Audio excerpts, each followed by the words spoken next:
ರೀತಿಯ ಆಧ್ಯಾತ್ಮಿಕ ಚಿಂತನೆಯ ಮತ್ತು ದೈಹಿಕ ಪ್ರೇರಣೆಯನ್ನು ನೀಡುವಂತಹ ಒಂದು ಶಕ್ತಿಯ ಹೆಸರಾಗಿದೆ.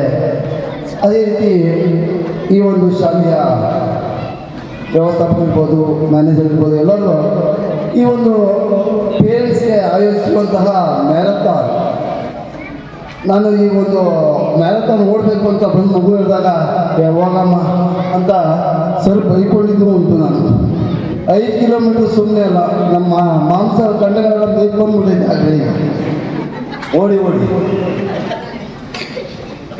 ಆದರೆ ಅವ್ರು ಮಾಡಿದ್ದು ಯಾವ ರೀತಿ ಅಂದರೆ, ನಾವೊಂದು ವಾರ ಓಡಿದ ಮೇಲೆ ಗೊತ್ತಾಯಿತು, ಹೌದು ನಮ್ಮ ದೈಹಿಕವಾಗಿ ನಾವು ಸದೃಢ ಆಗ್ಬೋದು, ಇದನ್ನು ನಿರಂತರವಾಗಿ ಅಭ್ಯಾಸ ಮಾಡ್ತೀವಿ. ಅದನ್ನು ಕೇವಲ ಆ ಸ್ಪರ್ಧೆಯ ಮಟ್ಟವನ್ನು ಇಟ್ಕೊಂಡು ಮಾತ್ರ ಓಡೋದಲ್ಲ, ದಿನನಿತ್ಯ ಅದನ್ನು ನಾವು ಅನುಸರಿಸಿದ್ರೆ